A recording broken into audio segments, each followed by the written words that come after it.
I was at CBS for a long time. Probably not then. Well, I was just saying that to Clem. It's typical, isn't it? We all tended to work with the artists that which label we work with. So, yeah, I mean, I was there, luckily, in the old heyday of the US signings and all that stuff in the 70s. Were you there when Obie was there? Yes, yeah. So I had become quite friendly with him, and he'd retired from the music game in the UK, and he'd moved to Florida, and he'd become a professor at the University of Miami. I don't know whether you know this. He was a professor of music, and he was teaching music business stuff. Okay. He calls me up one day in the office. Oh, fucking Obie here. He said, "Can you write me an essay about what managers do?" And I went, "No." "Why not?" I said, "Because I'm fucking busy." I said, "What do you want that for?" He said, "I've got all these students at the University of Miami." I said, "Oh, really?" I said, "My girlfriend and I are passing through Miami in about 2 months on our way to the Caribbean for a holiday." So he says, would you come and do a class for my students? So I said, "Yeah, sure. Okay, no problem." So long story short, picks me up in a Bentley, a lime green Bentley he's got. Takes me to the hotel we're staying at. Then we go off for dinner. And when we get to the entrance to the dinner, the maitre d' greets him and says, "Oh, Professor Oberstein." And I'm like, "What? Who? What?" So we go and we have a fantastic meal. And the next day we go to the University of Miami campus, which, as you can imagine, is absolutely vast. I mean, it's huge. And we go to the music department, which he's head of. And the first thing he does is he shows me the exam papers that he sets these students. And I'm looking at them and I can't make head nor tail. Algebra would have been easier. And there's market share and graphs and this and stuff that's got nothing to do with music at all. So he takes me downstairs, and there's about 30 students in a room, and they're probably about 25, 26 years old, most of them.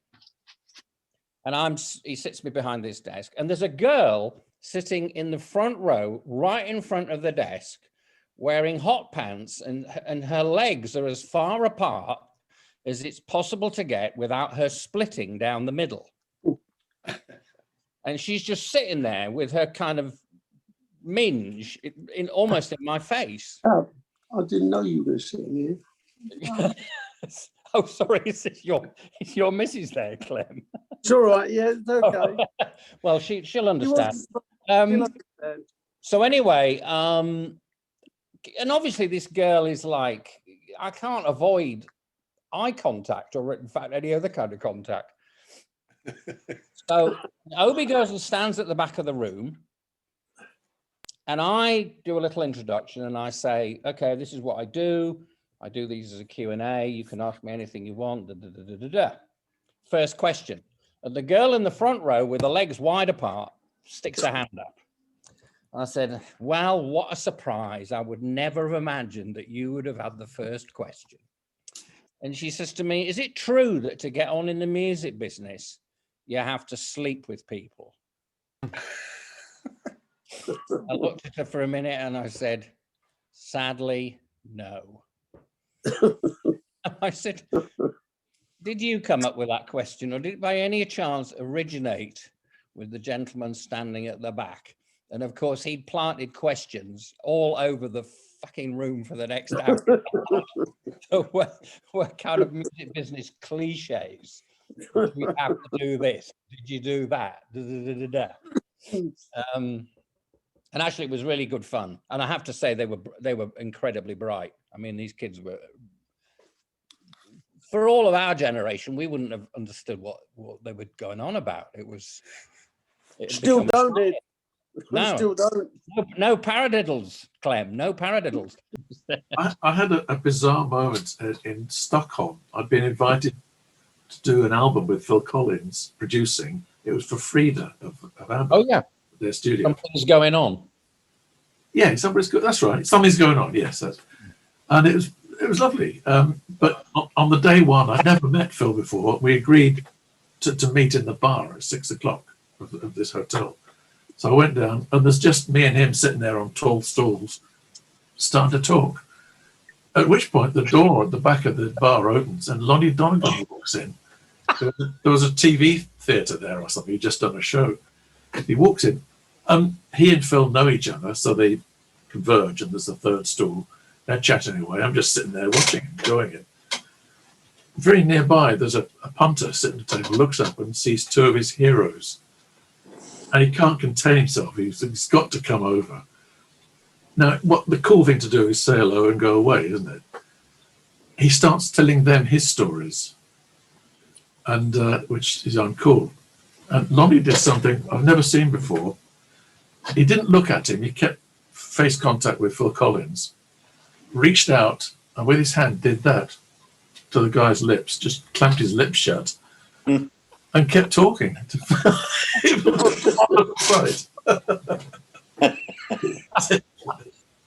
I'll tell you an interesting thing about Lonnie Donegan. It's not meant to be amusing. I became quite friendly over the years with the guys in the Moody Blues, especially Justin. And one day, actually, I'll tell you where it was, Brian. I think you were there.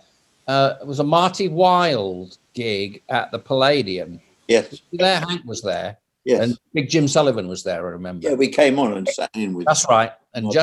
Justin was there. Yeah. And Justin took me aside in the middle of that. And he said to me, he said, maybe you could help me with this. He said, you know, Lonnie Donegan owns the publishing on Nights in White Satin. And I said, what? He said, yeah. He said, I was in his band when I wrote that song. He signed it on the crappiest publishing deal you can get, you know, a 50-50 not at source forever, and owns the copyright.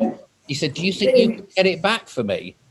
And I said, well, having met Lonnie Donegan, I think that's highly doubtful. After Lonnie died, Justin rang me and he said, do you think I can get it back now? I said, well, if you thought Lonnie was hard work, Mrs. Lonnie, there's no possibility. I'm afraid you're just going to have to write that one. But he did. He owned Lights in White Satin. Amazing. Oh, yeah. Well, Mo, we've been going for over 2 hours now. I don't know, Mo, have you got anything you think we haven't covered? One quick story. Someone mentioned George Martin. It wasn't here. I worked with George a few times. He was telling me the story about Jeff Beck when he was producing the Blow by Blow album, which is a fantastic album. Yeah, great record. And Jeff would do a solo. He's very an intuitive player, and he'd do a solo that's stunning. He'd take a copy home, be dissatisfied, ask George if he could come back and do it again. So they set up all the gear at Air Studios. He'd do another solo, nothing like the first one, but still stunning. Take the tape home, and it would go on for several weeks. There'd be the dissatisfaction, the phone call, and then the new solo. And then there's a long gap. And then Jeff rings again to ask if he could do this solo one more time. And George came out with the immortal line, I'm sorry, Jeff, it's in the shops.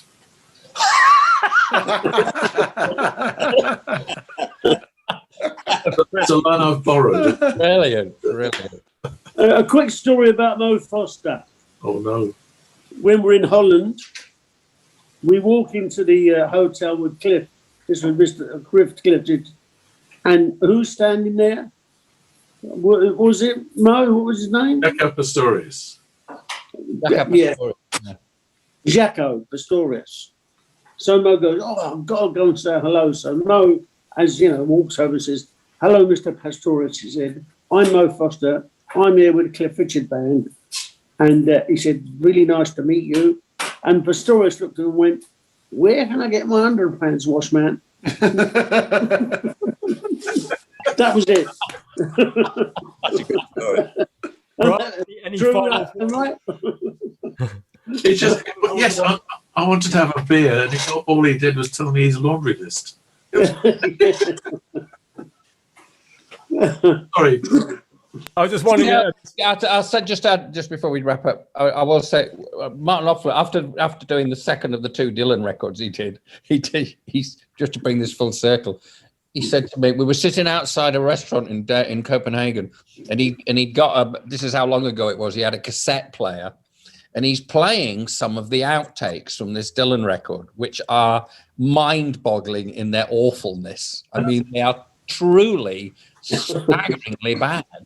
And Bob is trying to play some old Duane Eddy numbers on the harmonica.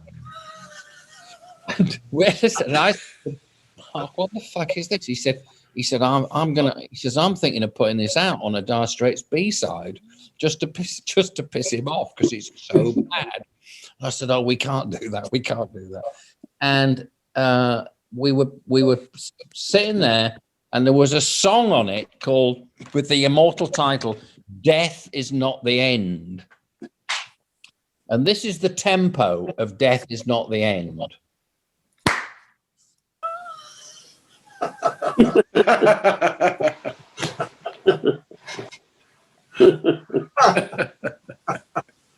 Very good. Is there another beat? Oh, no, hang on, you're coming in too quick. And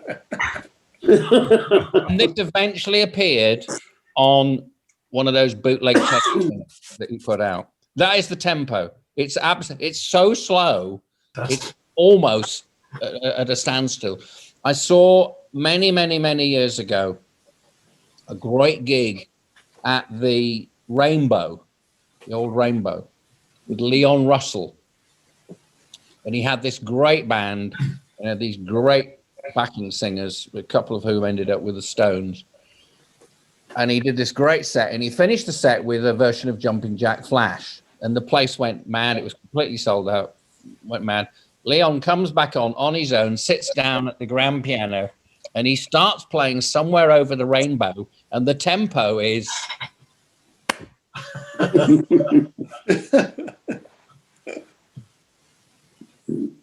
And about a minute in, some wag in the circle stands up and goes, "You're breaking my bleeding heart." 3,500 people started laughing and couldn't stop laughing. And Leon is ploughing on. And he doesn't know what's happened, except he was one of the most amazing show endings I've ever seen. Everything just fell to pieces. Brilliant. I had a story which reminded me, this is not a music story, but Christopher Hitchens, you know, the writer, he'd gone to see a play somewhere that was a version of Anne Frank's diary. And he said this particular version was noted for its longueur. It just went on and on and on. And in the third and final act, the police or whoever it is are breaking into the house. One guy in the audience can't handle it any longer. He yells out, "She's in the attic." Mo, what was the guitar player's name who had a bad back? What's his name? Give me more. Who? I mean, give me more information. Yeah, he was. We used to call him Electric Hump. What was his name? Oh, I don't know. Electric. It's a great name. Electric Hump. That's what he was called. What was his name? That would be a brilliant name for a band. Yeah. Anyway, he was bent over. I mean, I can't think of his name. I'll think of it in a minute. And we're doing a concert with what should we call it? Oh, I can't remember them either. Anyway, it's all about the rainbow. This was with the oh God, what was their name?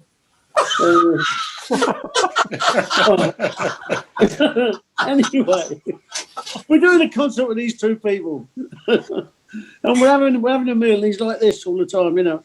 And the poor guy just had so many problems. His wife had gone. His wife had left him in the shit and all that. And he'd go in there, the Norwegian thing, and like the dinner. And he said, "But I said, I feel Laurie. His name was Laurie. Yeah, Laurie. Anyway, was it a red lorry or a yellow lorry? Laurie Steele. Oh, blimey. Remember Laurie Steele, guitar player? I thought he was a bass player. No, he's a guitar player. Oh, okay. And he was like, he'd had trouble. The bless him, he's gone now, but I mean, literally. And he says, Stanley looked at me and went, I said, you've got a lot of problems here, Laurie. And he went, yeah, but he said, that's what, once I get myself straightened out, I'll be all right. He was talking about his financial problems. And then it was peas everywhere. That was it. Anyway, just finish on that. Finish on that. I'm not remembering who I'm talking about. But anyway.